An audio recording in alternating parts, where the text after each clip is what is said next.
Kakinada SEZ రైతాంగానికి మీకు నష్టం జరిగింది. నేను ఒకటే చెప్తా ఉన్నా, అరబిందో వాళ్ళు కానీ ఎవరు ఇచ్చినా కానీ పార్టీ ఫండ్ ఎవరి దగ్గర నుంచి నేను తీసుకోలేదు. మీరు అది నమ్మాలి.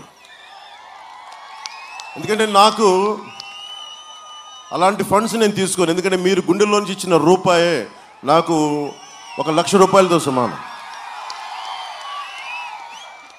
అరబిందో ఫార్మా వాళ్ళకి SEZకి వాడు ఏదో ఒక విలేజ్ డెవలప్ చేశామని చెప్పి దాన్ని CSR కింద ప్రకటించారు.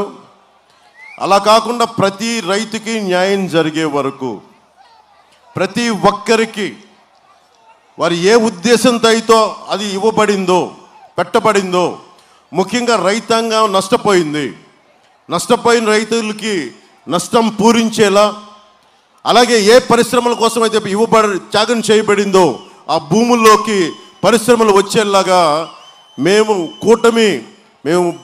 బాధ్యత తీసుకుంటాం. ఇక్కడ ముఖ్యంగా పిఠాపురానికి సంబంధించి వర్మ గారు ఉన్నారు, నేను ఉన్నాను, కేంద్రంలో మన కేంద్రంలో నరేంద్ర మోదీ గారు ఉన్నారు, రాష్ట్రంలో చంద్రబాబు గారు ఉన్నారు, ఇక్కడ కృష్ణరాజు గారు ఉన్నారు, మన MP అభ్యర్థి తంగెళ్ళ ఉదయ్ శ్రీనివాస్ ఉన్నాడు. నీకు ఈరోజు మాట ఇస్తున్నా, నేను ఒక మాట చెప్పానంటే తల ఎగిరిపోవాలి, కానీ ఇప్పుడు నేను మాట వెనక్కి తీసుకోను. తప్పు జరిగితే నేను ఇదే సభల్లోకి వచ్చి నా వల్ల తప్పు జరిగింది, నన్ను క్షమించమంటే మీరు రాళ్ళు ఇచ్చినా నేను తీసుకుంటాను. నేను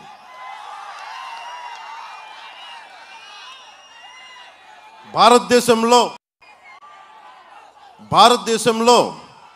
10 ఏళ్ల పాటు నేను ఎందుకు నిలబడగలను, బలంగా గట్టిగా ఎందుకు నిలబడగలను అని చెప్పడానికి ఒకటే మాట. 10 ఏళ్ల పాటు, దశాబ్దం పాటు ఒక్క పదవి లేకుండా, ఒక్క ఉన్న ఎమ్మెల్యే కూడా వెళ్ళిపోయిన దశాబ్దం పాటు భారతదేశంలోనే ఒక రాజకీయ పార్టీ నడిపింది, అది నేనే నడిపాను.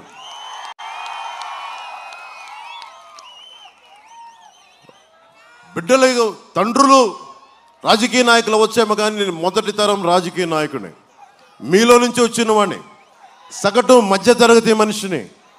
నాకు ఆ కష్టం తెలిసి నాకు ఎలా ఉంటుందో, నేను మీ కష్టాలకు నా భుజం కాసేస్తాను. మీ అందరికీ నా డబ్బు, నా శ్రమ, దశాబ్దంన్నర కాలం నా జీవితం, ముఖ్యంగా ఆఖరి దశాబ్దం ప్రజల కోసం, తెలుగు ప్రజల కోసం, ముఖ్యంగా ఆంధ్ర ప్రాంత ప్రజల కోసం మొత్తం ధారపోసాను. ఇప్పుడు నాకు వెనక్కి వెళ్ళడానికి కూడా లేదు. నా శ్రమ అంతా మీకే కోసం పెట్టాను. ముఖ్యంగా ఆడబిడ్డలకి, యువతకి నేను మీకు బంగారు భవిష్యత్తు చేయడానికి నేను నిలబడిపోయాను. అందుకే నేను సీట్లు కుదించుకొని కూటమిని బయటికి తీసుకొచ్చాను.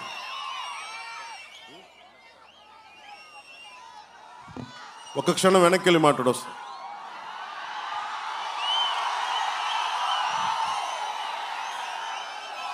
మనకి నా మీద ఎవరినైనా పోటీ పెట్టచ్చు, వంగా గీత గారిని పోటీ పెట్టచ్చు. నా పోటీ మాత్రం జగన్ తోటే నా పోటీ. ఎందుకు పోటీ? హార్బర్ కట్టిస్తానని చెప్పాడు, జట్టీలు నిర్మిస్తానని చెప్పాడు. అవేమీ నిర్మించిన కాడికి అలాంటి వ్యక్తి ప్రభుత్వం కానీ, వారి ప్రతినిధులు కానీ, వారి ఎమ్మెల్యే అభ్యర్థులు కానీ, వారి ఎంపీలు కానీ అర్హత లేదు. 5 సంవత్సరాల విలువైన కాలాన్ని మనకిస్తే ఈ రోజు వరకు మన హార్బర్లు కానీ, జట్టీలు కానీ నిర్మించలేకపోయారు.